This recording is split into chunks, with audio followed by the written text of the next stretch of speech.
6월 23일 주일 오전 일부 예배를 드리겠습니다. 419장 찬송입니다.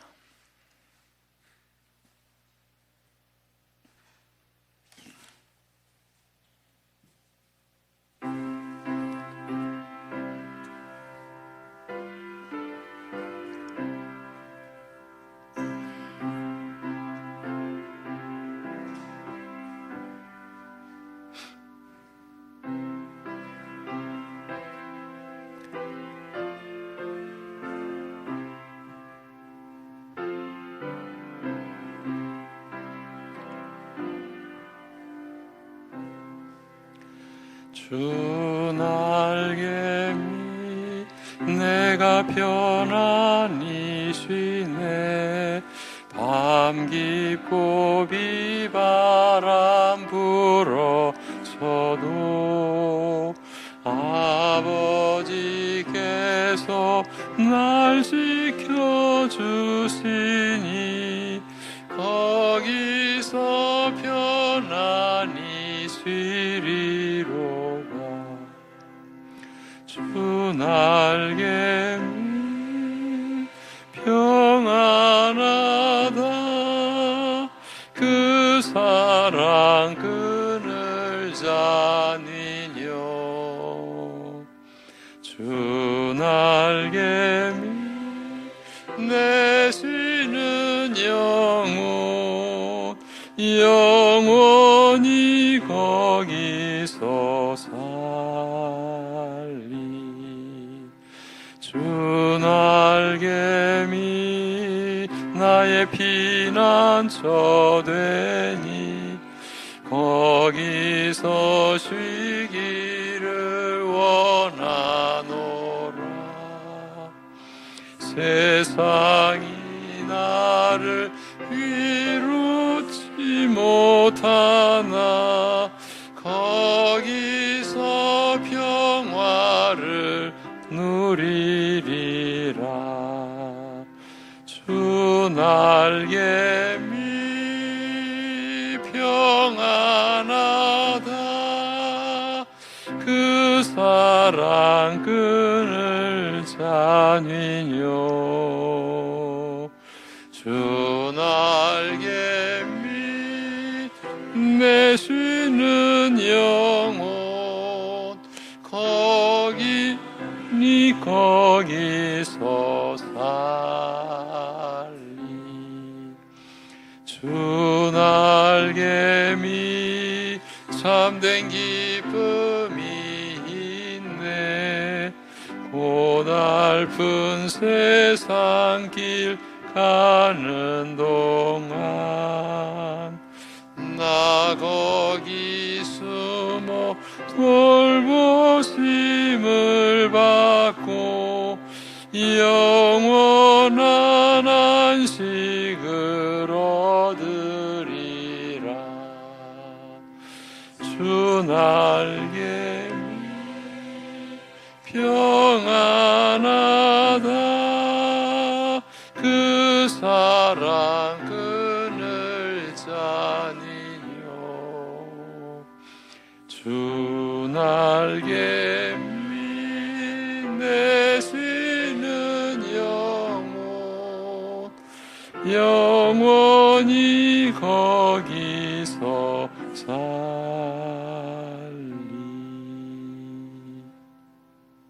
아멘.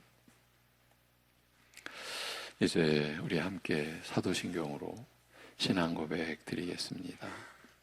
전능하사 천지를 만드신 하나님 아버지를 내가 믿사오며 그 외아들 우리 주 예수 그리스도를 믿사오니 이는 성령으로 잉태하사 동정녀 마리아에게 나시고 본디오 빌라도에게 고난을 받으사 십자가에 못 박혀 죽으시고 장사한 지 사흘 만에 죽은 자 가운데서 다시 살아나시며 하늘에 오르사 전능하신 하나님 우편에 앉아 계시다가 저리로서 산자와 죽은 자를 심판하러 오시리라.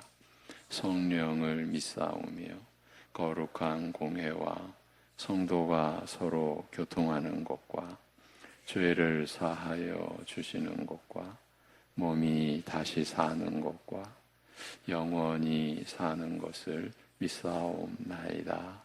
아멘.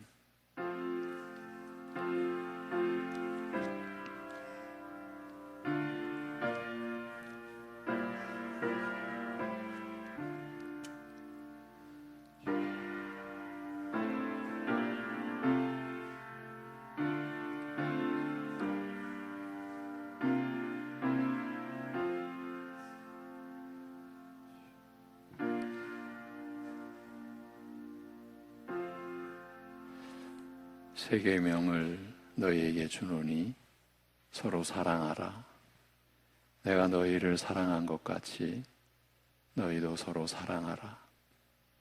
너희가 서로 사랑하면 이로써 모든 사람이 너희가 내 제자인 줄 알리라. 아멘. 이 세상에서는 얻을 수 없고 사람으로서도 이룰 수 없는 참된 사랑, 영원한 사랑으로 우리를 품어주신 하나님 아버지, 감당할 수 없는 은혜를 날이 갈수록 깨달아가면서 허락된 오늘 주일을 맞이하여 함께 모여 하나님을 찬송드리며 예배하는 모든 심령들을 그 선하심과 인자하심으로 주장하여 주셔서 세상 속에서 육신으로 인하여 겪었던 우리의 허물과 우리의 상처를 치유해 주옵시고 온전케 하시는 하나님의 은혜 안에 거하는 복된 예배되게 인도하여 주시옵소서. 예수님의 이름으로 기도합니다. 아멘. 일어나셔서 우리 함께 42장 찬송 드리겠습니다. 42장입니다.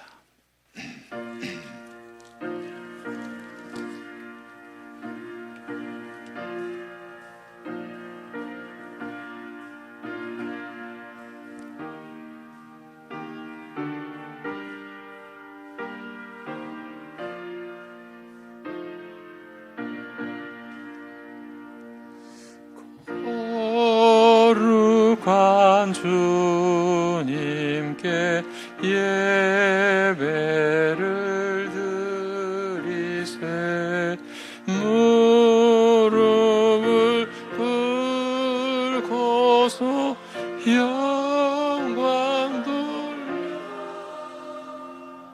금 같은 순종과 향기로운 겸손을 주님께 바쳐서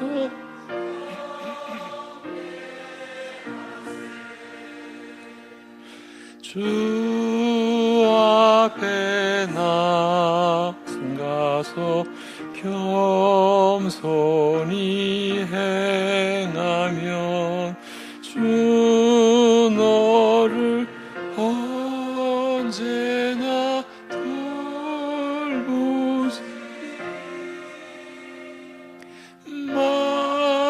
말씀엔 위로와 기도엔 응답을 내 갈 길 바르게 인도하리.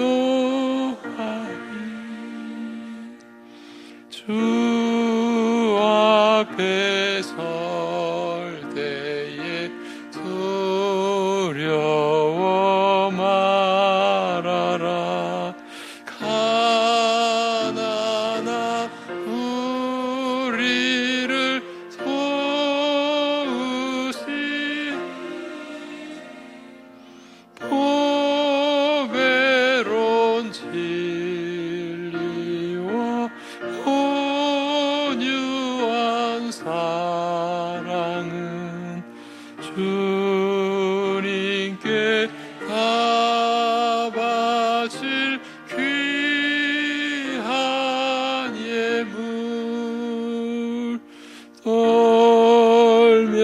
용서 바치는 이 작은 예물도 주님은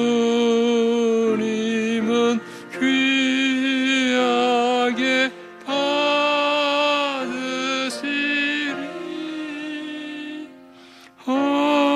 어두운 밤 지나고 새 아침 맞으니 믿음과 소망을 늘 주시리.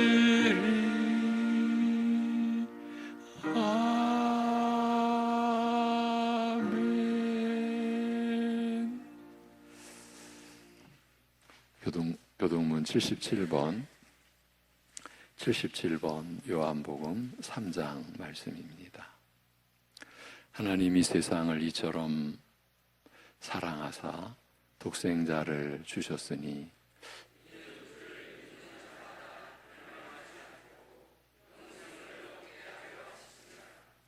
하나님이 그 아들을 세상에 보내신 것은 그로 말미암아 세상이 구원을 받게 하려 하심이라.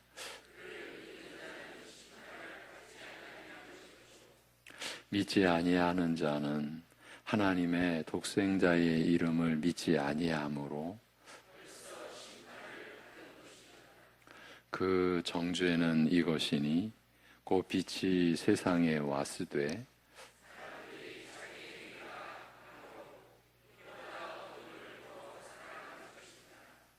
악을 행하는 자마다 빛을 미워하여 빛으로 오지 아니하나니 진리를 따르는 자는 빛으로 오나니 이는 그 행위가 하나님 안에서 행한 것임을 나타내려 함이라 하시니라. 아멘.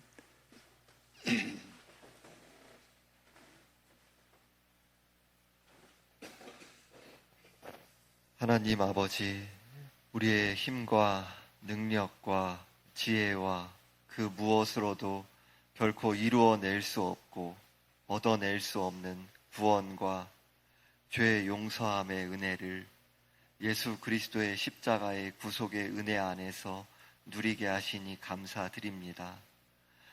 우리들이 이러한 나 자신이 전혀 기여한 것이 없는 값없는 은혜를 받았음에도 금세 우리의 마음이 나의 자기의와 공로의식으로 기울어질 때 많음을 고백하며 회개하오니 긍휼히 여겨주시고 우리의 죄악을 용서하여 주옵소서.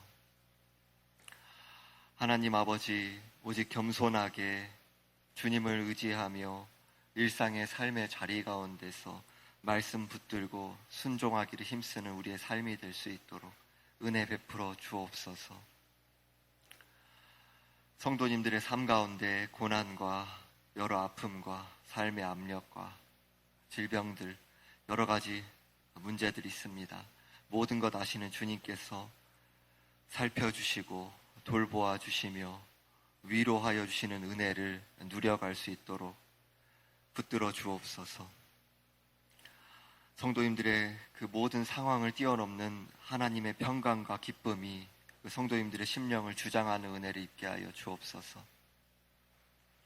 모든 상황 가운데서 오직 주님을 의지하며 감사하고 또 인내하는 삶이 될 수 있도록 우리를 붙들어 주시고 빚어가 주옵소서. 이번 한 주간 선교사 대회 가운데 담임 목사님 진행위원으로 섬기실 때에 오가는 발걸음을 안전하게 지켜 주옵시고 지혜와 명철과 영육 간의 강건함을 허락하여 주옵소서. 선교사님들과 선교사님들의 가족들이 그 시간을 통하여서 새 힘과 위로를 얻고 복음을 향한 열망을 회복하는 은혜를 누릴 수 있도록 주께서 함께하여 주옵소서. 이 시간 말씀 전하시는 담임 목사님께 성령의 큰 권능으로 함께하여 주옵소서. 우리들이 이 시간 가운데 진리의 말씀과 함께 일하시는 성령의 역사 앞에 내 뜻과 내 고집을 내려놓을 수 있도록 은혜 베풀어 주시고, 오직 주님의 뜻과 마음이 우리 가운데 이루어지는 은혜의 시간 되게 하여 주옵소서. 우리 주 예수 그리스도의 이름으로 기도드리옵나이다. 아멘.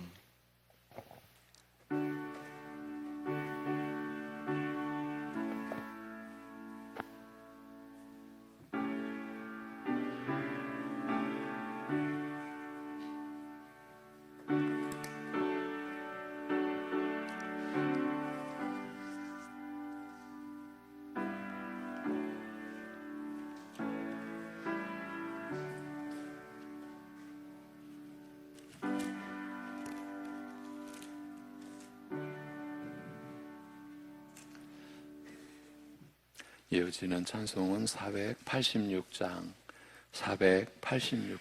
찬송입니다.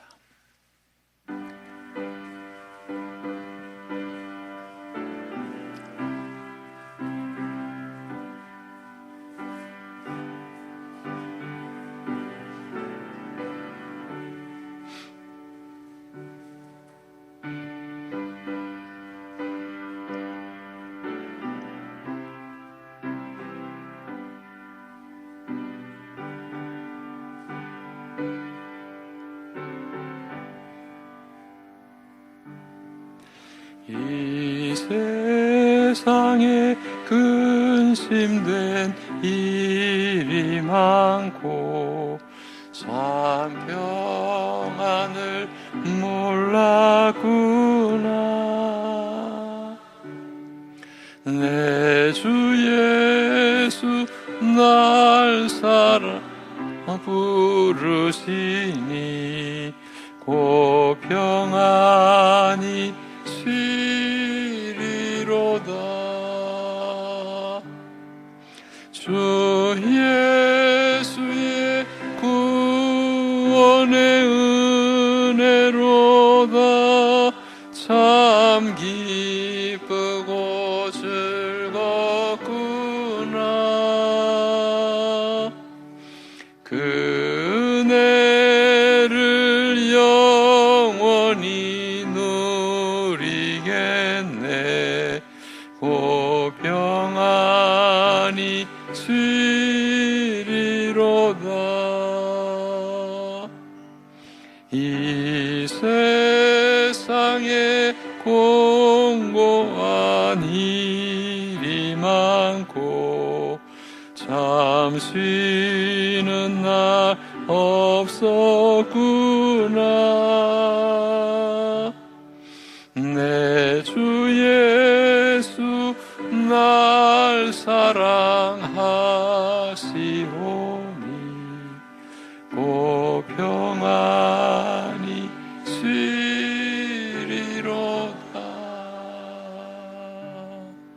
주 예수의 구원의 은혜로다.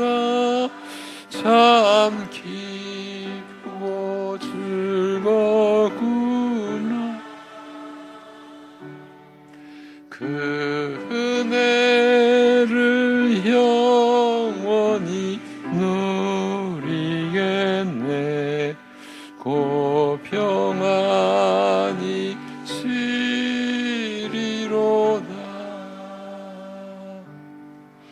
이 세상에 죄악된 일이 많고 참 죽을 일 쌓였구나.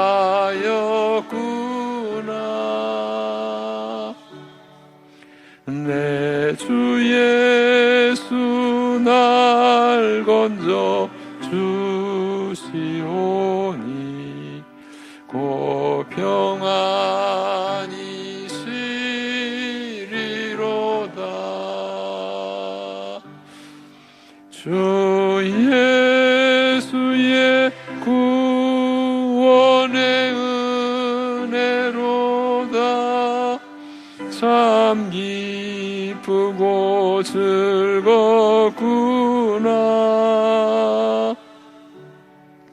그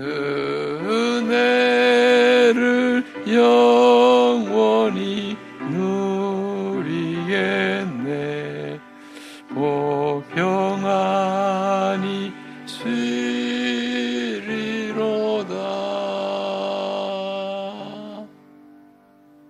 아멘.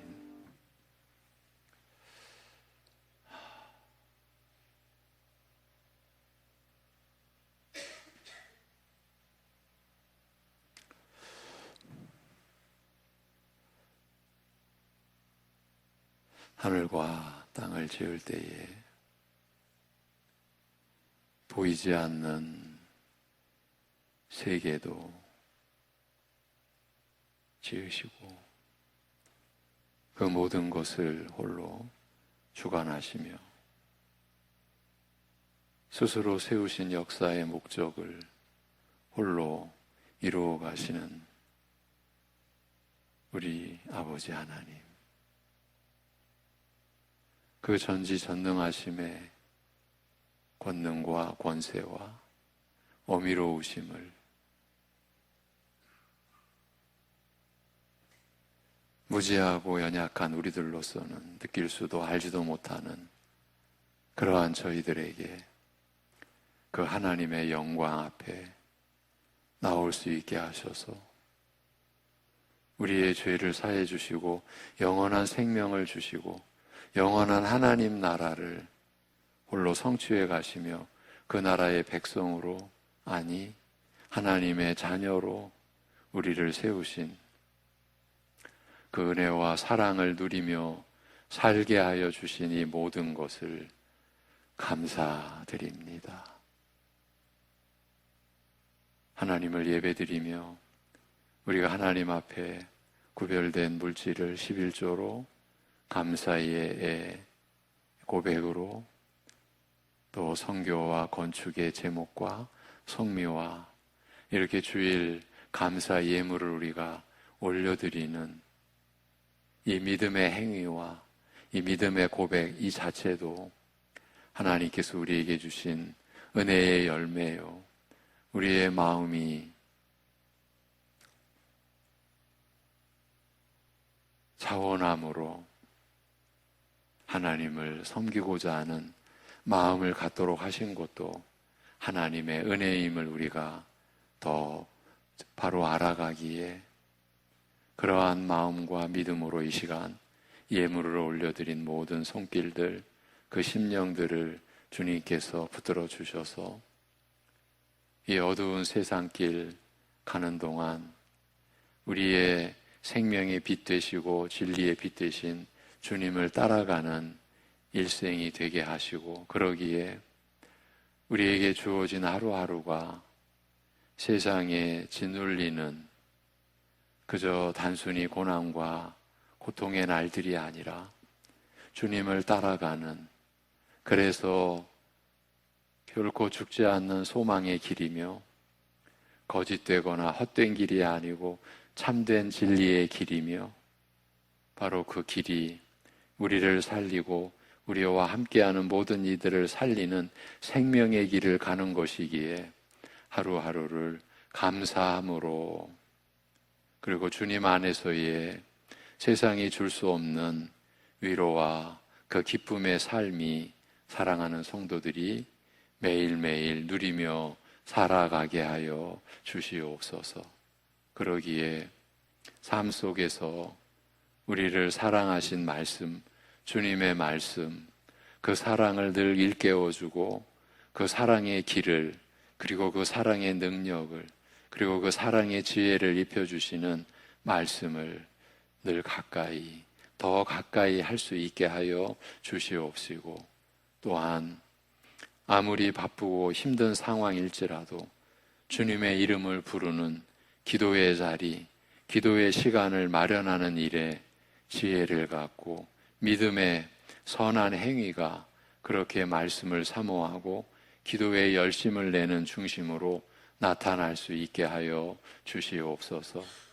그렇게 주님 안에서 가정을 이루어가고 세상 속에서 일하며 살아갈 때에 우리가 하나님의 이름을 위하여, 하나님의 영광을 위하여 살아가게 된 이 세상은 감당할 수 없는 가치로운 인생이 되고 영원히 의미를 지닌 그러한 사람으로서 우리가 살아가는 것임을, 외적으로는 어떻게 보일지라도 우리의 중심과 내면에 하나님의 이름으로 하나님의 나라를 구하며 하나님의 뜻을 쫓는 사람으로서, 구별된 사람으로서 하나님께서 특별히 선택하시고 구별하여 주신 그러한 사람으로서 살아가는 그러한 중심과 모습을 우리가 갖춰갈 수 있게 인도하여 주시옵소서.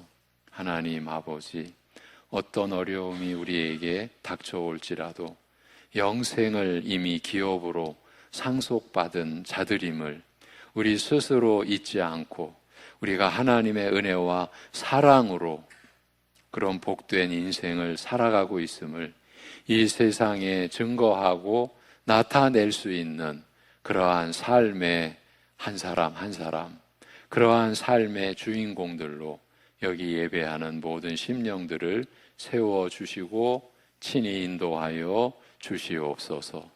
감사드리며 우리 주 예수 그리스도의 이름으로 기도하옵나이다. 아멘. 요한일서 3장 13절에서 15절입니다.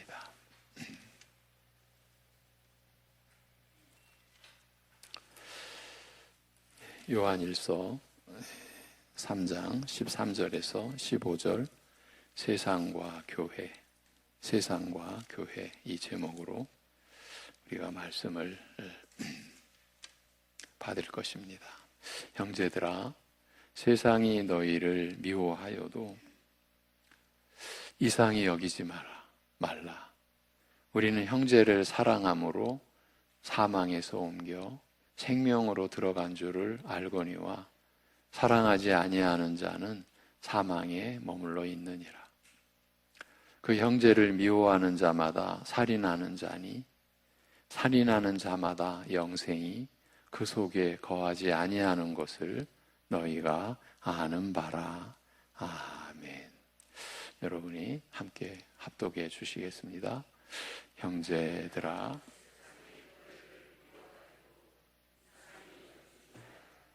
우리는 형제를 사랑함으로 사망에서 옮겨 생명으로 들어간 줄을 알거니와 사랑하지 아니하는 자는 사망에 머물러 있느니라.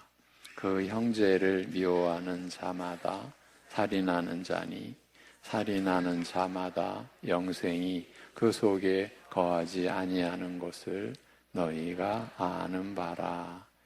아멘. 본문 앞에 10절에서 사도는 주님과 사귐을 갖는 이들은 의로움과 사랑을 동시에 집을 떠 바치는 두 기둥처럼 여기며 지녀야 한다고 했었습니다. 둘 중 하나라도 결코 없어서는 안 될 중요한 요소로 알고 있어야 한다는 의미였습니다. 그런 다음 11절부터는 왜 그런 것인지를 이제 설명해 가는데, 지난주 11절, 12절을 통해서 우선 왜 그처럼 의와 사랑이 긴밀하게 연결되어 있는지를 설명했습니다. 가인이 아벨을 죽인 이유가 형제가 형제를 죽인 거죠. 첫사람의 두 아들이 이런 일을 겪은 거죠. 가인이 아벨을 죽인 이유가 아벨이 의로웠기 때문이라고 하면서 이 두 절을 통해서 사도는 사랑이라는 것은 의와 긴밀히 연결되어 있으며, 또한 가인을 예로 들어 결국 사랑은 우리가 어느 왕국에 어느 나라에 속해 있는지를 증명해주는 일종의 증명서와 같음을 진술했습니다. 의로움은 어떤 사람이 살인하는 동기가 되었습니다. 기막히죠. 의로움이 살인의 동기가 된 거예요. 살인은 살인한 자와 살인당한 자가 서로 적대 관계라는 증거입니다. 가인의 살인은 의 때문이었습니다. 즉 의가 사람을 서로 적대 관계가 되게 한 것입니다. 오늘의 주제입니다. 어떤 사람은 의가 있는 사람을 사랑하고 기뻐하는 것이 아니라 미워하고 죽입니다.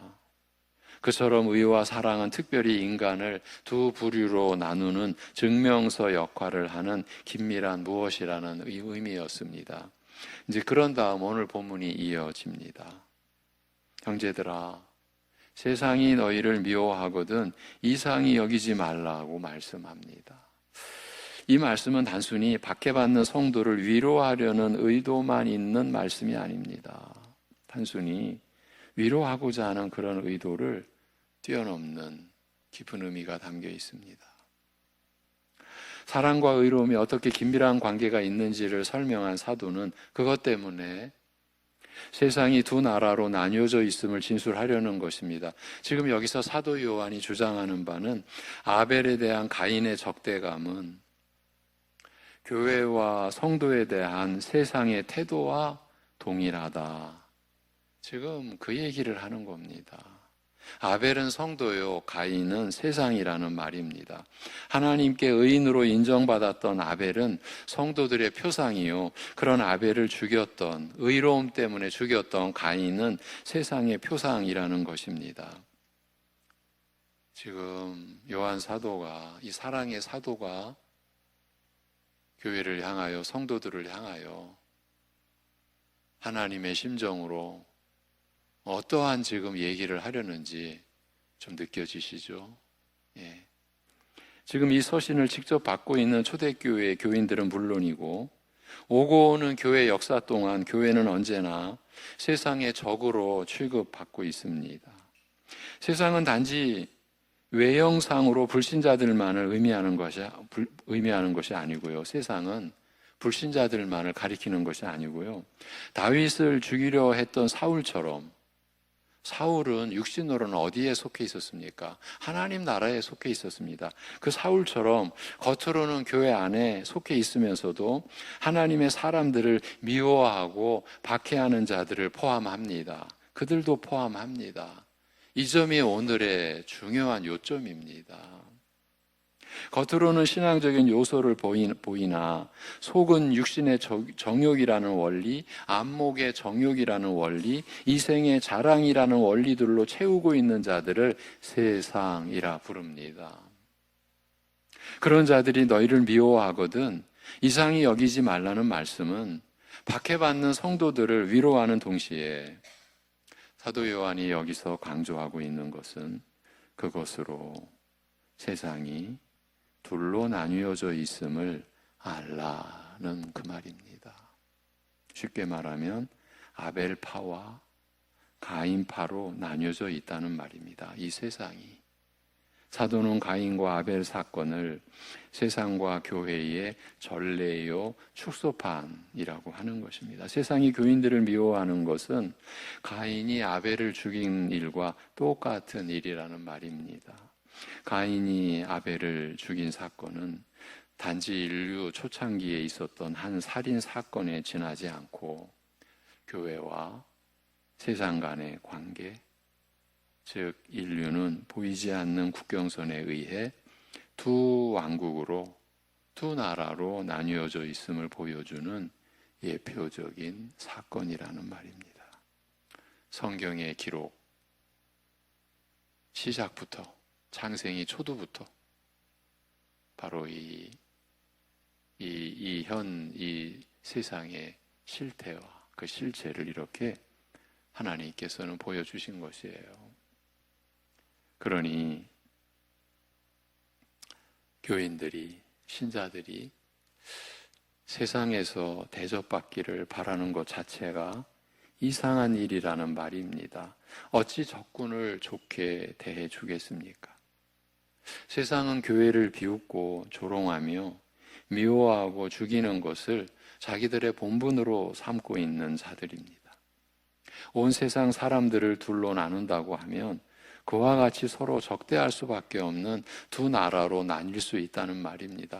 그 중간에 의가 있습니다. 의를 사랑하느냐, 의를 미워하느냐에 따라 두 나라로 나뉘어지는 것입니다. 여러분, 의를 사랑하느냐, 의를 미워하느냐를 다른 말로 바꾸면 예수를 사랑하느냐, 예수를 미워하느냐, 이에 따라 두 나라로 이 세상은 나뉘어져 있는 것입니다. 그렇게 가인과 아벨을 모형으로 하는 두 나라, 두 왕국이 존재하는데, 그러면 누가 아벨의 후손이고 누가 가인의 후손인가? 이 문제는 너무 중요한 관건이 아닐 수 없습니다. 두 나라밖에 없는데, 한 나라는 생명의 나라요, 영생하는 나라이며, 한 나라는 사망의 나라요, 영벌의 나라이기 때문입니다. 여러분, 우리가 예수 그리스도를 신뢰하고 믿고 의지하고 사랑하고, 우리가 그분의 사랑 안에 거해서 우리가 생명의 나라, 영생하는 나라에 속했다라고 하는 것이 사실은 날마다 새롭게 다가와야 될 은혜 아닙니까? 근데 우리가 생명의 이 가치를 모르기 때문에 그런 거죠. 예, 전 잘 몰랐는데 아주 유명한 연예인 중에 한 분이 그분이 신자였는데 지금은 뇌종양의 고통으로 앞니가 다 빠진 모습으로, 그럼에도 이 대중들 앞에 나서서 하나님을 찬송하고 그 하나님께 영광을 돌리는 모습을 봤습니다.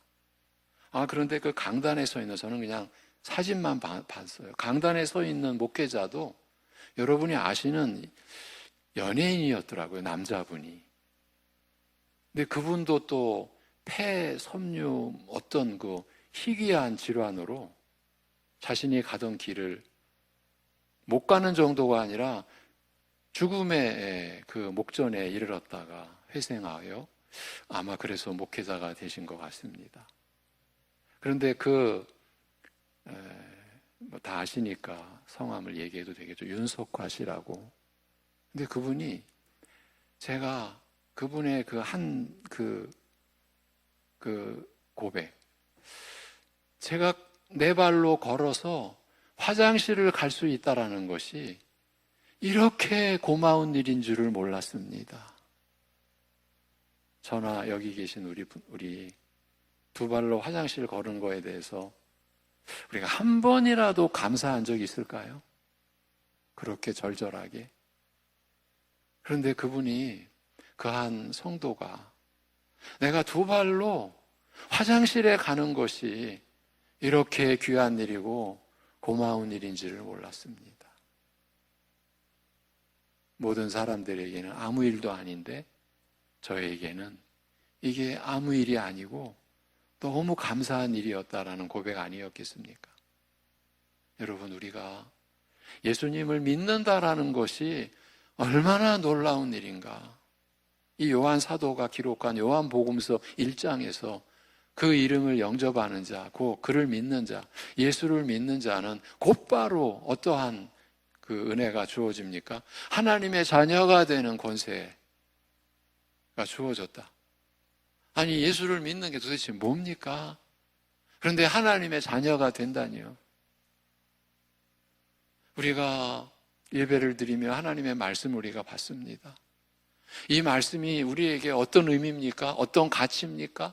우리의 삶을 어떻게 만들어가고 있습니까? 그런데 어떤 가치도 어떤 의미도 나를 새롭게 빚어가는 무언가가 없다면, 그러면 하나님의 말씀은 그건 뭡니까? 우리가 우리 자신을 향하여 이렇게 물어야 하지 않겠습니까? 하나님의 말씀을 전하는 제가 지금 이러한 심정을 갖는 것은 오늘 본문의 말씀 때문입니다. 여러분, 오늘 우리는 너무 중대한 말씀을 받게 됩니다. 네. 자, 다시 돌아가서 두 나라밖에 없는데, 한 나라는 생명의 나라요, 영생하는 나라이며, 한 나라는 사망의 나라요, 영벌의 나라이기 때문인 거예요. 이걸 사도가 아니까. 그래서 사도는, 그런데 그 점이 바로 사랑과 미움이라는 것으로 나뉘어진다라고 말하고 있는 거예요. 이게 오늘 본문입니다. 지난 시간 전주일에 나눈 말씀 속에 한 심령 안에 사랑과 미움이 과연 동시에 들어갈 수가 있는가? 한 사람의 마음속에 사랑과 미움을 같이 담고 있을 수가 있는가? 없다. 왜? 적대 관계이기 때문에. 근데 우리는 같이 담고 있잖아요. 자, 첫째는 지금 누가 아벨의 후손이고 누가 가인의 후손인가 하는 문제를 지금 이제 풀어가는 거예요. 첫째는 아벨이 예표한 교회에 속한 자들을 알 수 있는 증거를 언급하는데 14절이 그 얘기입니다. 우리는 형제를 사랑함으로 사망에서 옮겨 생명으로 들어간 줄을 알거니와. 형제를 사랑함으로예요. 근데 형제를 사랑하지 아니하는 자는 사망에 머물러 있느니라고 합니다. 14절 말씀이죠. 형제라는 말은 아벨처럼 하나님 앞에서 의롭다 하심을 받아 그 은혜 안에서 스스로 의를 이루려 하는 다른 그리스도인을 의미합니다. 형제는 다른 신자를 가리킵니다. 자기와 같이 같은 약속의 땅을 향해 나아가는 자이고 같은 성령, 같은 진리, 같은 소원들을 갖고 한 아버지의 자녀로 여김받아 의를 추구하는 다른 그리스도인입니다. 그런 형제를 사랑한다는 것이 이미 가인과 같지 않다는 사실을 입증한다는 말입니다. 가인은 그의 형제 아벨이 의롭기 때문에 시기하고 질투했으며 그것이 미움으로 변했고 그 미움이 열매를 맺어 그를 죽였습니다. 그래서 그 사람이 가진 믿음이나 그가 거룩과 의를 추구한다는 것 때문에 미워하거나 죽이지 않으면 그는 가인 계열의 백성이 아니고 아벨 계열의 백성임을 증명한다라는 것입니다. 사랑과 미움이 이런 본질을 나타내는 표상이라는 것입니다. 동생의 의로움 때문에 그를 죽인 가인과는 다른 자라는 점이 입증된다는 것입니다. 물론 처음부터 모든 점에서 흠없이 잘해온 자들만 그렇다는 말은 아닙니다. 사망에서 옮겨 생명으로 들어간 줄을 안다는 것은 처음에는 누구도 예외 없이 사망에 속한 자요 가인 계열이었다는 말입니다. 디도서 3장 3절에 우리도 전에는 어리석은 자요 순종하지 아니한 자요 속은 자요 여러 가지 정욕과 행락에 종노릇한 자요 악독과 투기를 일삼은 자요 가증스러운 자요 피차 미워한 자였으나라고 밝히고 있는 바와 같습니다. 요한 자신도요, 이 사도 요한 자신도 처음부터 이 사랑의 사도가 된 것은 아니었습니다. 누구보다 혈기 있는 자로 성경은 비춰주고 있습니다. 예수님이 사마리아 땅에 들어가셨을 때 그 사마리아인들이 무례하게 예수님을 대적하는 것을 보고 하늘로부터 불이 임하여 이 마을을 쓸어버리도록 우리가 기도할까요? 라고 예수님께 흥분된 어조로 말했던 자입니다. 요한이. 그러나 십자가와 부활을 경험한 뒤에 성령의 충만한 은혜를 통해서 그는 점점 사랑의 사도로 더욱 완성되어져 갔습니다. 전해오는 말에 의하면 이 사도 요한이 말년에 일어서기조차 힘들었을 때에도 그에게 주님의 말씀을 듣기 원하는 자들이 와서 말씀을 전해주시라고 다그칠 때면 부축을 받고 일어나서 힘겨운 목소리로 이렇게 간단하게 말하곤 했답니다. 그분이 우리에게 말씀하셨습니다. 서로 사랑하라고. 그분이 우리에게 말씀하셨습니다. 서로 사랑하라고. 이 말씀만 두세 번 반복하고 다시 누워야 했는데도 그 말씀을 듣는 자들에게는 깊은 감명이 임했다고, 깊은 감명을 받았다고 합니다. 성령께서 주님의 권위를 그들 모두에게 쏟아 부어 주신 것이지요. 그 모두를 필요한 은혜로 채우셨기 때문입니다. 그 누구도 처음부터 의를 좋은 것으로 여겨 형제를 사랑하지 않았습니다. 요한도 그랬습니다. 대표적인 이가 바로 사도 바울. 사도 바울과 같은 이가 대표적이라 할 수 있습니다. 그는 처음에 교회에 속해 있으면서도 이스라엘 백성, 하나님 나라 백성으로 둘째가라면 서러워할 자였어요. 바울이 교회에 속해 있었어요. 그는 처음에 교회에 속해 있으면서도 그리스도인들을, 예수 믿는 신자들을 발굴해서 찾아내서 죽이고 벌 주는 일에 주도적인 사람이었습니다. 그는 살인자였습니다. 바울 사도가 어찌 잊을 수가 있겠습니까? 자신의 실체를. 그야말로 전에는 어리석은 자요, 순종치 아니한 자요, 악독과 투기로 지낸 자요, 피차 미워한 자였습니다. 사도 요한의 주장에 따르면 그때의 바울은 가인의 후예임을 그의 인생으로 증명하고 있었다는 것이에요. 그러나 예수님을 만난 이후부터 그는 박해하는 자가 아니라 박해받는 자가 되었습니다. 형제를 미워하는 자가 아니라 형제를 사랑하여 자기 목숨을 내놓는 자리까지 이르렀습니다. 사망의 나라에서 생명의 나라로 옮겨온 것입니다. 바울이나 요한은 사랑으로 그들이 죽음의 나라에 있었다가 영생하는 나라로 영구 이민해 왔음을 증명한 것이에요. 영구 이민해 온 거죠. 사도 요한이 우리는 알거니와라고 하는 말에 주의해야 합니다. 이는 우리가 형제들을 사랑함으로써 그리스도인이 되었다는 그 뜻이 아니라, 그렇게 거꾸로 가면 안 됩니다. 그게 아니라 형제를 사랑하는 것은 그리스도인이라는 사실을 증명하는 것이라는 그 뜻입니다. 세상에 존재하는 영적인 두 나라 중에 내가 어떤 위치에 있는 자인지, 내가 어느 나라에 속한지를 아는 것은 오직 내가 형제를, 다른 그리스도인을 사랑하느냐 미워하느냐 하는 점에 의해 입증된다라는 것이에요. 두 번째로 사도는 가인이 예표한 나라에 속한 자들을 알 수 있는 증거를 제시합니다. 가인이 예표한 나라, 어떤 나라였습니까? 영원히 영벌의 나라예요. 영원히 사망의 나라예요. 그 나라에 속한 자들을 알 수 있는 증거를 제시합니다. 그것이 미움입니다. 그 형제를 미워하는 자마다 살인하는 자니, 살인하는 자마다 영생이 그 속에 거하지 아니하는 것을 너희가 아는 바라. 15절입니다. 요한은 먼저 미움과 살인은 하나님께 동일한 성격으로 취급받는다는 점을 언급합니다. 예수님이 계시하신 말씀과 같습니다. 미움이 씨앗이라면 살인은 그 씨앗이 자라서 맺은 열매입니다. 그러니까 미움은 살인의 칼날을 마음에 품는 거예요. 하나님은 미련한 자라고 무시하고 욕한 것도 그를 죽인 것과 동일한 범죄로 여기신다. 이게 라가라는 욕이, 야, 얘 바보야. 그게 지금 지옥불에 떨어질 자라고 산상수훈에서 예수님이 율법을 해석해 주셨죠. 너희는 죽이는 게 살인이라고 알고 있지, 너희는 잘못 알고 있다. 하나님의 말씀을 너희들 마음대로 만들어버렸다. 오늘 우리도 얼마나 그렇게 많이 해왔습니까? 저희가 말씀으로 돌아가자, 말씀으로 가야만 합니다. 그럴 수밖에 없습니다. 우리 시대가, 우리가 살아온 시대가 말씀을 세상의 것으로 만들어버리고 말씀을 이 땅의 것으로 끌어내려버린 거예요. 그래서 내가 감당할 만하네.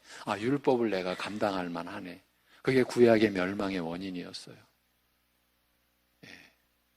그런데 우리가 지금 그 길을 따라가고 있는 거죠. 여러분, 하나님은 미련한 자라고 무시하고 욕한 것도 그를 죽인 것이다. 그를 죽인 것과 동일한 범죄로 여기신다 했습니다. 속으로 품은 욕망이 간음과 다르지 않다 하셨습니다.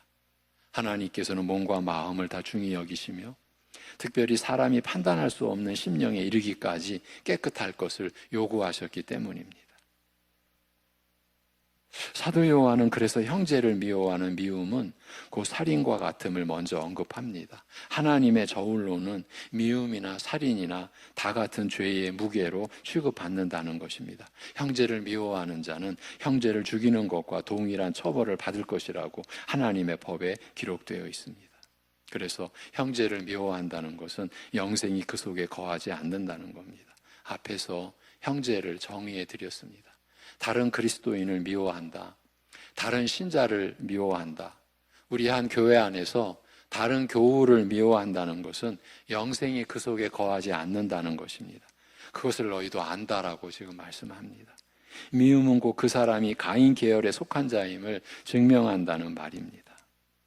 여기서 미움이란 단순히 모든 미움을 의미하는 것이 아닙니다. 사랑과 미움은 반드시 상대적인 대상을 갖게 되어 있습니다. 동시에 사랑할 수 없는 대상이 있기 마련입니다. 그리스도와 마귀를 동시에 사랑할 수 없다 하셨습니다. 주님과 돈을 동시에 사랑할 수 없다고 하셨습니다. 한 남자가 두 여자를, 한 여자가 두 남자를 동시에 사랑할 수 없다고 하셨습니다. 마찬가지로 의와 죄악을 동시에 사랑할 수 없습니다.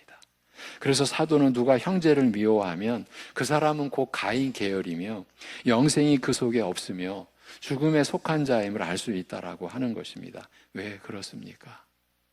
여기서의 형제는 의를 가지고 있으며 의를 추구하는 자들이기 때문입니다. 지금도 가인이 아벨을 죽인 이유와 똑같은 이유로 세상은 교인들을 미워합니다. 사울은 다윗을 왜 미워하고 왜 죽이려 했습니까?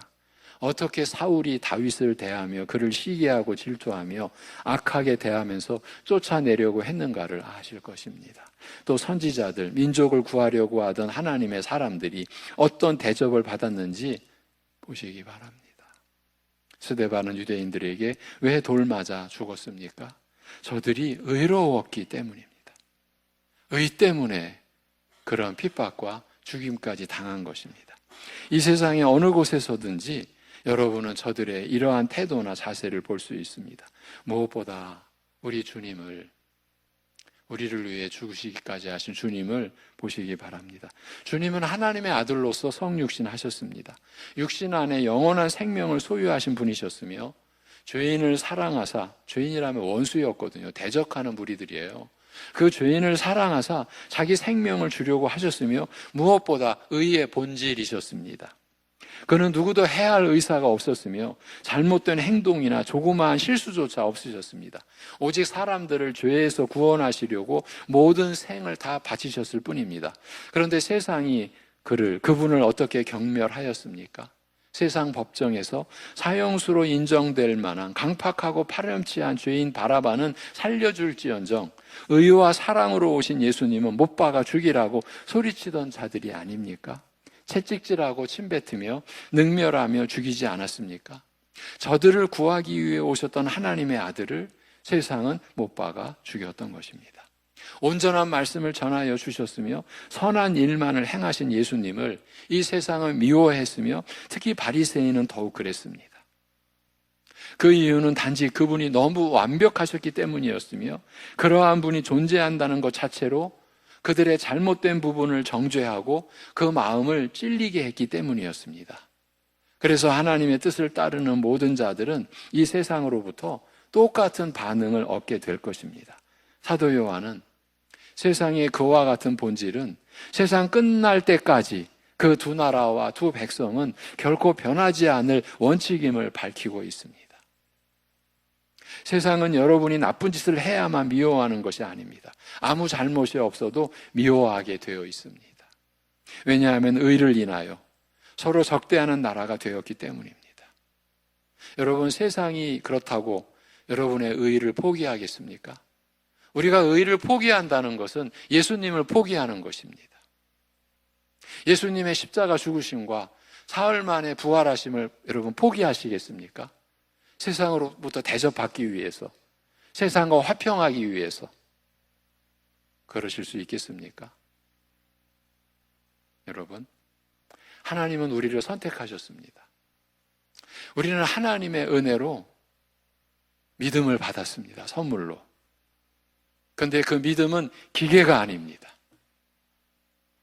믿음은 인격적 본질을 지니고 있습니다. 그 얘기는 여러분은 믿음으로 하나님의 은혜를 생각하셔야 됩니다. 하나님의 사랑을 느끼시며 사셔야 됩니다. 그렇지 않으면 우리는 기계나 죽은 심령인 거예요. 그리고 거기에는 의지라고 하는 인격적 본질이 믿음 안에 담겨 있습니다. 하나님이 우리를 선택하셨습니다. 여러분, 매일의 삶 속에서 여러분은 믿음으로 선택을 하시며 살아가시는 겁니다. 자동적으로 믿음이 여러분을 진리의 길로, 생명의 길로 이끄는 것이 아닙니다. 여러분이 생각하고, 하나님의 사랑을 생각하고, 말씀을 기억하고, 그 말씀 안에서 주어지는 그 사랑을 내가 느끼고, 여러분, 사랑을 느낀다는 게 뭔지는 저보다 여러분이 더 잘 아실지도 모릅니다. 그리고 우리는 하나님의 뜻을 분별해 가면서, 아, 이건 하나님의 뜻이 아니구나. 이것이 하나님의 선하신, 온전하신, 기뻐하신 뜻이구나. 이제 여러분 선택하시는 거예요. 하나님이 다 해주신데, 다 해주셨죠. 아들을 죽이셔서 여러분의 죄를 그야말로 내가 다시는 너희들의 죄를 기억조차 하지 아니하리라. 그런 의지를 가지신 죄 사함에 완전한 용서를 받으셨죠. 다 해주셨죠. 여러분이 하나님의 자녀가 되는 데 있어서 우리가 한 일이 아무것도 없죠. 하나님 다 해주셨죠. 그런데 신자로서의 인생, 하나님의 자녀로서의 인생은 여러분이 살아가시는 거예요. 예. 여러분이 무슨 여기 하나의 물질이 아니에요. 이 컵이라는 물질 안에는 제가 물을 부어야 물이 담겨요. 자기 혼자서 물을 못 담아요. 아무것도 못 담아요. 여러분은 이 컵과 같은 존재가 아니에요. 하나님이 다 해주시겠지. 언제나 물 부어주시고 뭐 다 부어주시겠지. 하나님은 여러분을 하나님의 형상으로 지으실 때, 영적인 존재요, 인격적인 존재로 지으실 때, 여러분과 사랑의 관계를 영원히 이루시고자 창조하실 때, 인격적인 존재로 우리를 지으신 거예요. 그 인격적인 존재가 자유의지라는 인격적인 그 본질을 지니고 있었기 때문에 첫사람 아담과 하와는 하나님을 버리는 선택을 했어요. 사람들은 무식하게, 물론 저도 물론 그랬고, 아니 그러면 죄 안 짓게 지으셨으면 됐잖아. 선악을 알게 하는 나무의 열매를 먹지 말라 말씀하셨으면 안 먹게끔 하나님 전지전능하시다며 그렇게 지을 수 있었잖아. 사람들은 엉뚱하게 이렇게 항변합니다. 뭔 얘기입니까? 죄의 탓을 하나님께 또 옮기는 거죠. 하나님 때문이야. 하나님이 그렇게 지었으니까. 근데 하나님은 그렇게 안 지으셨어요. 아담을, 하와를 순종하는 본능의 존재로, 본능적으로 순종하는 존재로 짓지 않으셨어요. 생각하고 느끼고 택하라고, 내가 이 열매를 먹을지 안 먹을지 생각하고 느끼고 택하라고 그렇게 지으셨어요. 우리가 살아가는 것이 그건 거예요. 매일 우리가 그렇게 살아가는 거예요. 우리는 지금 변할 수 없는 하나님의 약속을 받은 자, 이건 취소될 수가 없어요. 왜? 예수님의 죽으심과 사흘 만에 부활하심이 취소될 일이 아니잖아요. 하나님의 약속은, 그래서 우리의 믿음 안에 담긴 하나님의 약속은 취소될 리가 없어요. 우리는 영생을 받은 자예요. 믿는 자는 영생을 가졌나니 우리는 영생을 가진 자예요. 그 영생을 가진 자로 살아갈 때에 여러분, 우리는 신자로서 생각하는 거예요. 하나님의 아들로서 느끼고 하나님과 함께 사귐을 갖는 자로서 우리는 판단하며 살게 되어 있는 거예요. 그게 매일 여러분에게 주어진 기회이고 소망의 길이고 사랑의 길인 거예요. 나를 이렇게 사랑하시는 하나님의 사랑을 내가 알고 느끼고 나도 하나님을 사랑하는 그러한 감정과 정서 속에서 하나님이 그렇게 원하시는 게 서로 사랑하라는 거. 이제 계명은 단 하나, 서로 사랑하라로 모아졌으니 가족 안에서, 교회 안에서, 내가 일하는 곳에서 불신자들까지도 내가 섬겨야지 아무 손해가 없는 거예요. 여러분, 지금 가인의 나라, 아벨의 나라, 세상이냐 하나님 나라, 이렇게도 말할 수 있어요. 가인의 나라, 세상의 나라는 계산하는 나라, 아벨의 나라, 하나님 나라, 영생의 나라는 계산하지 않는 나라. 하나님의 은혜가 값없이 우리에게 주어졌잖아요. 아무런 계산이 없는 거예요. 이게 하나님의 나라예요. 이게 생명의 충만함 속에서 우리가 느끼는 본질인 거예요. 하나님의 사랑. 여러분, 지금까지 여러분이 살아오시면서 하나님의 사랑을 여러분이 아셨고 느끼셨을 겁니다. 절대 그게 전부가 아닙니다. 우리는 영원히 하나님의 사랑을 알아가게 되어 있어요. 그만큼 완전하고 충만한 사랑, 우리로서는 미칠 수 없는 사랑이에요. 그래서 여러분의 앞으로의 하루하루가 그래서 가치가 있고 소망이 있는 거예요. 그 하나님의 사랑을 더 느껴가는, 더 알아가는. 내가 하나님의 사랑을 그만큼 알아갈수록 나는 어떻게 변화가 될까? 내 삶은 어떻게 달라질까? 이것이 우리 신자들이 꿈꾸는 환상이죠. 내가 하나님의 사랑을 그만큼 내가 알게 될 때, 여러분이 다 경험해 온 거예요. 한 자녀로서 부모의 사랑을 느꼈을 때, 내가 알았을 때 여러분이 변화되지 않았어요? 아, 내가 사람답게 살아야 되겠구나. 내가 우리 부모님의 자녀답게 살아야 되겠구나. 여러분을 변화시켰잖아요. 그게 철든다라고 사람들 말하는 거잖아요. 그런데 영원하고 완전한 사랑의 하나님의 사랑을 알 때에 내가 어떻게 변화가 될까? 내 삶이 어떻게 달라질까? 그리고 이 삶이 다른 사람들에게 어떤 영향을 끼쳐줄까? 이것이 교회가 갖는 꿈이고 이것이 신자가 갖는 환상 아니겠어요? 이것이 우리가 갖는 소망 아니겠어요? 왜? 하나님은 살아계시니까. 그리고 우리를 사랑하시니까. 그래서 우리와 함께 하신다고 하시니까. 이거 우리가 얼마나 느끼며 사는가? 이걸 우리가 얼마나 알고 사는가?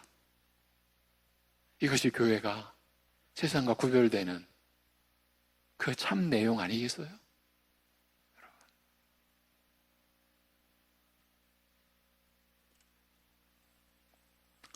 여러분, 세상은요, 여러분을 미워하게 되어 있어요.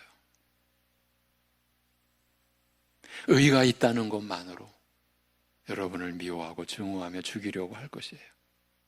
그리스도를 미워하고 의를 미워하기 때문이에요. 우리에게 이 세상이 왜 그래요? 예수님을 미워하기 때문이 그래요. 여러분이 그리스도인이라면, 여러분이 의를 이루기 위해 애쓰는 자라면 세상은 여러분을 존경하며 칭찬하기는커녕 여러분을 미워하며 죽이려 할 것입니다. 의를 따르려 하지 않는 자들에게는 박수도 보내주고 격려도 하고 심장이라도 꺼내줄 듯이 하면서도 오직 그리스도인은 그리스도인이라는 이유만으로도 싫어할 것입니다. 이처럼 형제를 사랑하느냐 미워하느냐 하는 것은 단순히 신앙의 한 덕목에 그치지 않고요, 그가 하나님께 속했는지 마귀에게 속했는지를 결정하는 증거가 되는 아주 중요한 요소인 것이에요. 그가 아벨 계열인지 가인 계열인지를 알게 하는 증표인 거예요. 그런 식으로 의와 사랑은 긴밀히 연결되어 있습니다. 둘 다 그리스도인의 중요한 두 기둥과 같은 속성이라 했습니다. 의에 이어서 사랑도 우리 그리스도인들의 삶을 이루는 일에 있어서 결코 소홀히 해서는 안 될 생명처럼 무게감 있게 살펴야 할 요소인 거예요. 우리는 의를 추구하는 형제를 사랑하느냐 미워하느냐를 통해서 내가 속한 나라를 확인할 수 있습니다. 구원받았다고 하면서 형제를 미워하는 일은 결탄코 일어날 수 없습니다. 그건 전에 하던 악습이며 어둠에 속했을 때 했던 일입니다. 그리스도인을 미워하거나 경멸하는 마음이 있는 자는 아벨의 후손이 아닙니다. 겉으로 교회에 속했거나 그렇지 않았거나 상관없이 그는 가인의 후예입니다. 세상입니다. 사랑이 그의 소속을 이렇게 증명해 줍니다. 물론 사도는 이 말을 통해 누구를 정죄하려는 것은 아닙니다. 우리가 형제를 향한, 다른 그리스도인을 향한 미움을 우리 신분에 어울리지 않는 것으로 알고 미움을 버리고 사랑해야 한다는 점을 가르치기 위함입니다. 우리가 사랑해야 하는 이유가 바로 여기에 있다는 것입니다. 그것은 우리의 소속이 어디인지, 멸망당할 세상에 속한 자인지, 영생하는 생명이 있는 교회에 속한 자인지를 입증하는 그 증명서와 같다는 점을 가르쳐주기 위함입니다. 그리스도인에게 있어서 교회에서 사랑처럼, 특히 형제 사랑처럼, 다른 신자 사랑처럼 중요한 다른 요소는 없다는 말입니다. 사도 바울도 그 점을 얘기했었습니다. 산을 옮길 만한 믿음이 있고 천사의 말과 사람의 방언을 한다고 해도 사랑이 없으면 아무것도 아니라고 했습니다. 그건 모두 예수님의 말씀을 따른 가르침이었습니다. 너희가 서로 사랑하면, 지금 제자들에게 하는 말씀이에요. 너희가 서로 사랑하면 이로써 모든 사람이 너희가 내 제자인 줄 알리라. 여러분, 제자들이요, 예수님이 십자가의 길에 거의 다 왔는데도 그때까지도 제자들이 무슨 짓을 하고 있었습니까? 누가 더 커? 누가 더 예수님께 가까워? 여러분, 이게 인간이에요.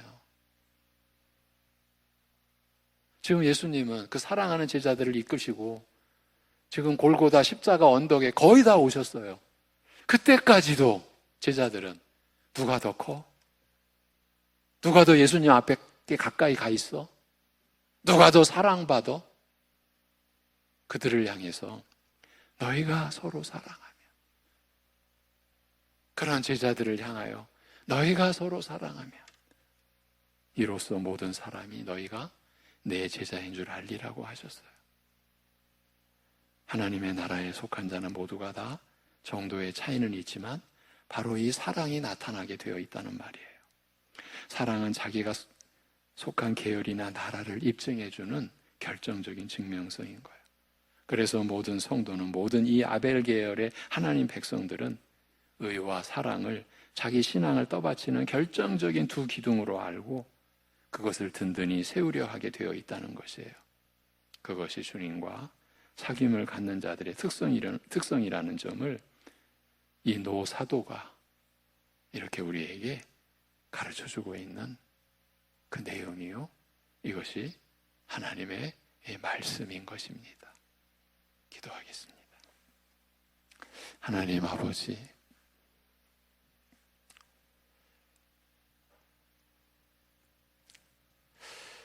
하나님이 우리를 버리지 않으셨기에, 하나님이 우리를 포기하지 않으셨기에, 절대 포기하지 않는 하나님이시기에 우리가 이렇게 무지하고 연약한 중에도 우리가 믿음으로 하나님 앞에 이 시간도 나와 있는 줄로 고백합니다.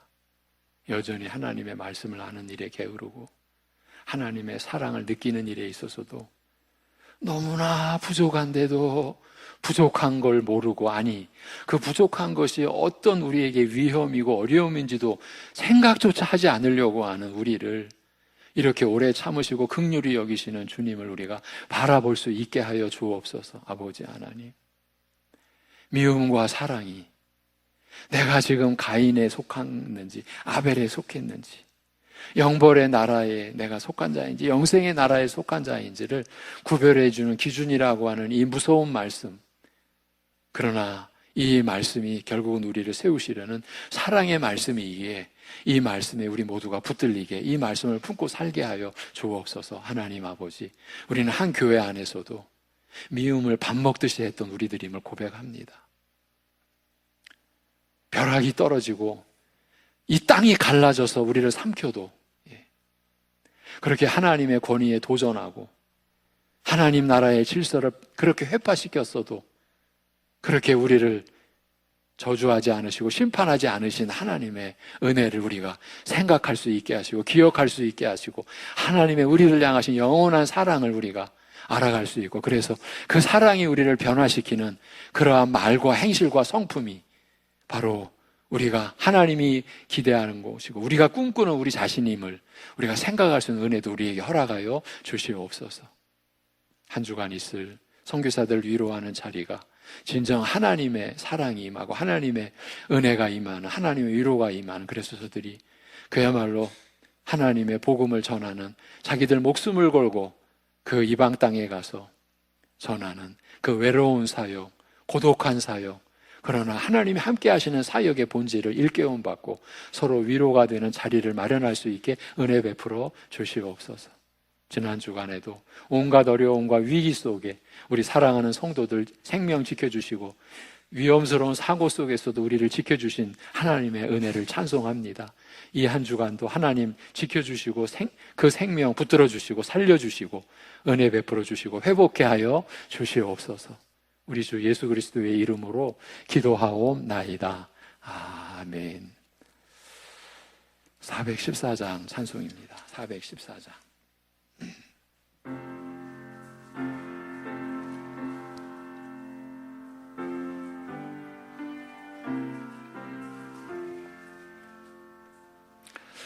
이 세상은 요란하나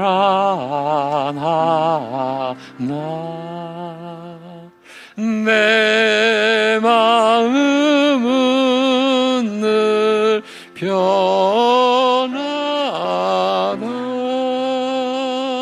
구주의 뜻 주네 하니 참 기쁨이 내 것일세. 이 세상은 늘 변하고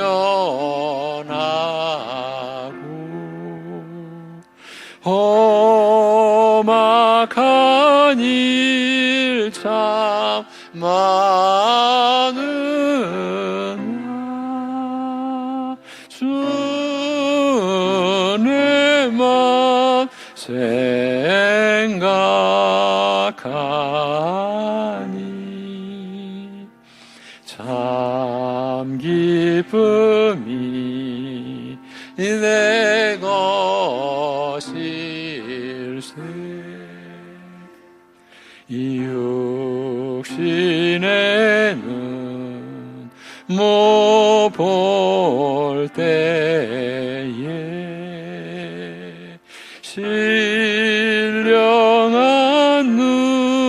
눈고 밝히사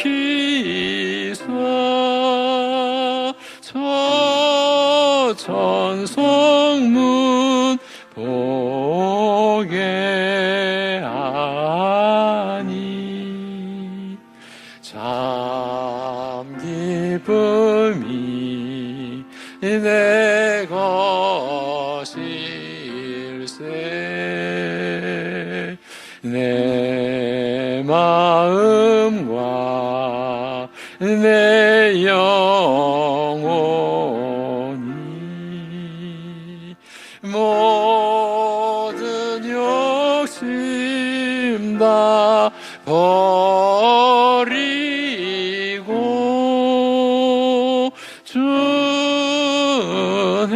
준혜로 성결하니 참 기쁨이 내 것일세. 이 육신의 복락보다 신령한 복 더 좋으니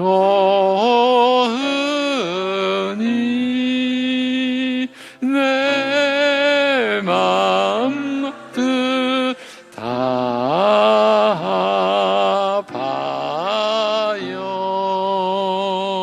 저 천성만 향해 가네. 아멘. 네. 교회 소식 나누겠습니다. 예. 오늘 2부 예배 후에 1시 30분에 교육관 2층 믿음방에서 장로의 모임이 있습니다. 예. 그동안 안내해 드렸듯이 이번 주간 우리 합신세계선교회 이 히스가 합신세계선교회 이니셜인데 선교사들 100가정 260명 전 세계에서 이렇게 모여서 처음 갔습니다. 우리 교단에서 40여 년 만에 처음 갔는데 이들을 어떻게든 위로하고 그래서 우리 파송 선교사 우리 교단에서 파송한 선교사들에게는 항공료, 반을 이제 전국 교회가 지원하고 우리 교회도 물론 후원했습니다.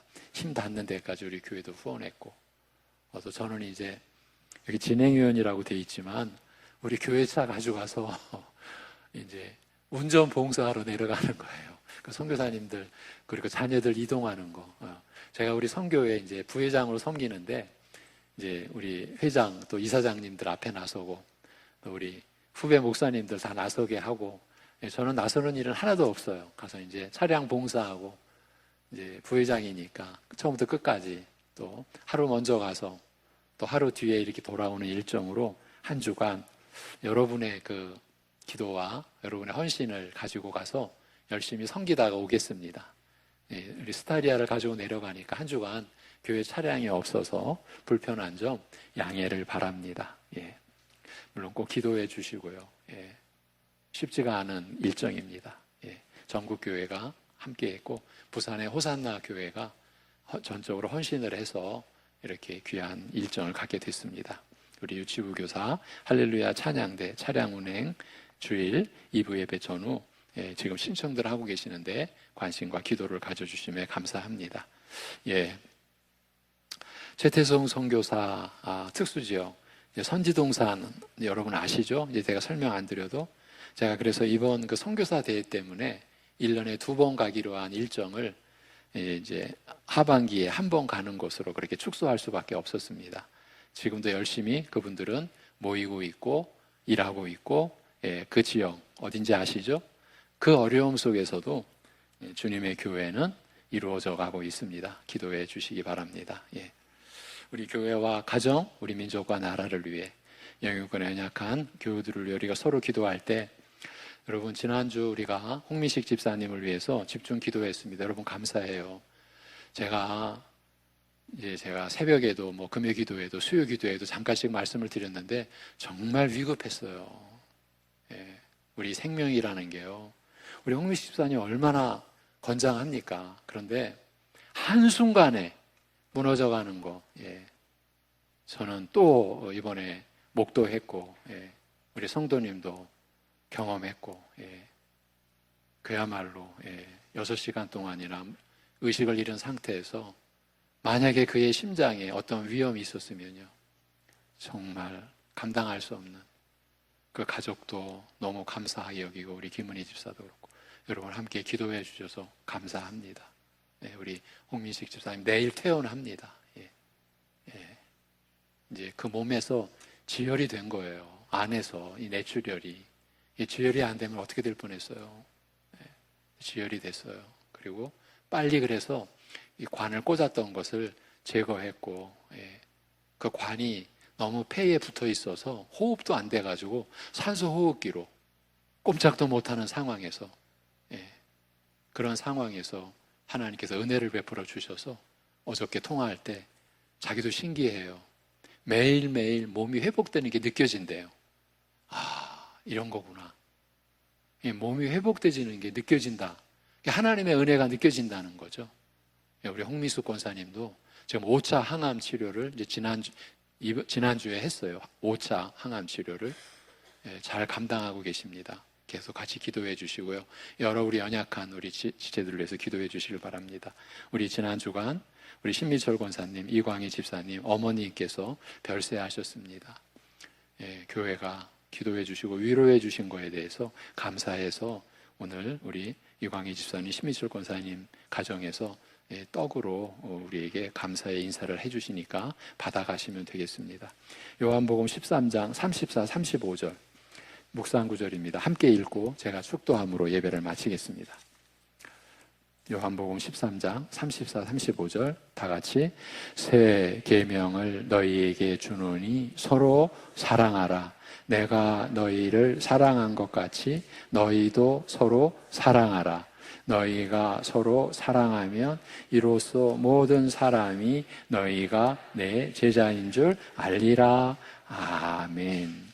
축도하겠습니다. 우리의 영원한 중보자이시오 교회의 머리 되신 우리 주 예수 그리스도의 은혜와 그 아들을 원수들에게 죄인들에게 내어주신 우리 아버지 하나님의 무한하신 사랑하심과 우리 안에 영원히 거하시는 그 역사로 아버지의 사랑과 아들의 은혜를 누리게 하시는 성령님의 교통하심이 사랑과 의의 진리의 두 기둥, 믿음의 두 기둥 지금까지 붙잡을 수 있도록 인도해 주신 것 감사하고 또 더욱 굳건히 붙들고자 믿음을 구하는 모든 이들 안에까지 영원토록 함께 하시기를 주님의 이름으로 축원하옵나이다. 아멘.